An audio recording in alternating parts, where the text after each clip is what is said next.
Hi everybody, Happy New Year. So this is the first radio I've got for this year. Can't believe I brought another radio, but there we go.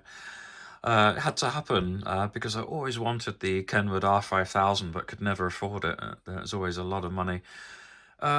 Really lucky this one come up for €250 on a local site, a local sale site. So yeah, really stunned. Seemed okay. It's in lovely condition. No dust inside. It's really lovely and clean inside. Nothing's been done to it, and it's a stock standard R-5000. It's got no VHF option, no options whatsoever. It's just a basic model, and yeah, something I really wanted to talk about. These old radios, they're so revered, and this is kind of a really iconic radio receiver, and especially for medium wave DXing. So I plugged it into my antenna thinking, yeah, this is going to be fantastic. And, I'm used to the JRC NRD series radios. Boy, was I disappointed. The attenuation on this was horrific. And nobody mentions this. I don't know why anybody ever mentions the medium wave attenuation that's applied to this receiver. It was so bad. You can step from the medium wave band up to the shortwave band, and there's a massive audio difference. I've modified this one now. I've cut a resistor R11, and it's improved things a bit, but there's still a lot of attenuation, and I'll show you just how different, what the difference is, basically. So this is on end of medium wave at the moment.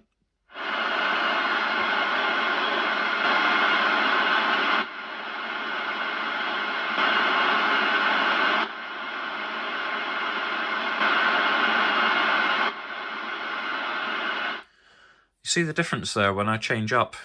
There's no attenuation. The S meter goes up to about S5, which is what I would expect in here. Inside the house there's lots of LED light noise, and I've just got a little balun with literally just a 2-meter wire across the ceiling, so I would expect a massive amount of noise, and I do with the JRCs and other radios.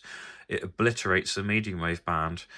When I first got this radio, that I could hear absolutely nothing on the medium wave band inside the house, no interference. So I was a bit sort of surprised, and I thought, okay, this is a lovely quiet radio, but there is a reason for it to be quiet. The attenuation is just awful. So yeah, really, if you're a medium wave DX, I honestly wouldn't recommend the R-5000, to be honest. It's far too attenuated, and it needs some work doing. The other big problem with this are the filters. The stock standard filters are terrible for broadcast listening. So this is another big issue with this set that nobody seems to talk about. I'll take the cover off and we'll have a chat about the filters. So I'm just going to turn it off. I'll unplug it.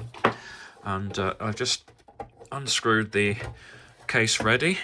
And I'll just move it to the side, and we'll have a look inside, and we'll talk about the filters.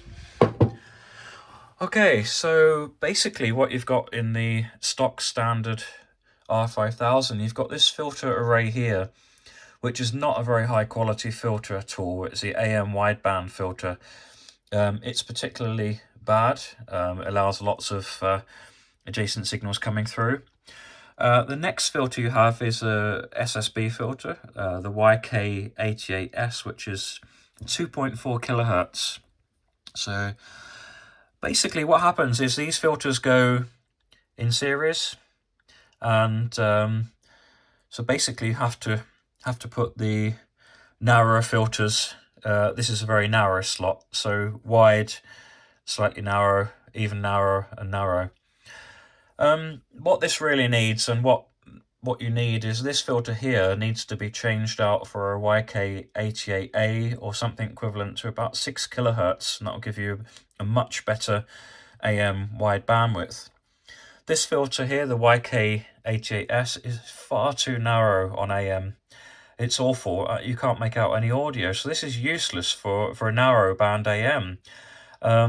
So this needs to be changed. I would go for a YK88S2 at 3 kilohertz, and this would be much better.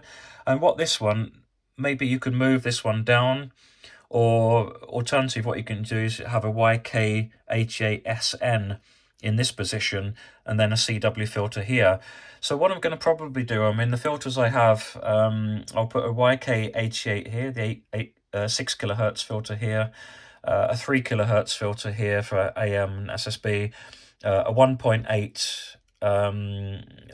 I haven't decided yet, or maybe I'll put the 2.4 in here, but there's probably not going to be a massive difference between if I put a 3 and a 2.4. It depends on your preferences, really. So I may do that. I may move this filter down and then just go for the 1.8 kilohertz SSB filter here.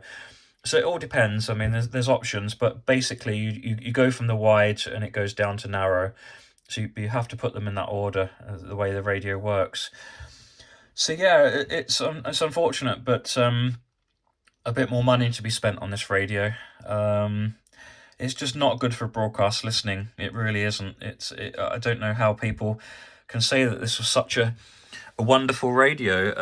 The JRC radios just outperform these in terms of the filters, and you have to modify the Kenwood R-5000 for your listening needs. If you're utility and SSB, then this will be fine.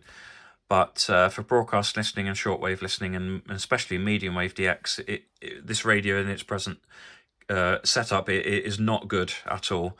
The narrow is just too narrow for AM. You cannot make out anything properly on the. You cannot even ident a radio station with a narrow. It's far too narrow. So yeah, maybe a fantastic radio, but if you're going to spend €500 on this thing, no, it's not. It depends what you use it for, and it is certainly, I would not recommend it for a medium wave DXing in its current setup. I'd go for a JRC any day. The filters are better, and the audio quality is better for broadcast listening. So yeah, that's just a little update on the Kenwood R-5000. It's a work in progress. It needs work. Anyway, Happy New Year. Take care. Bye.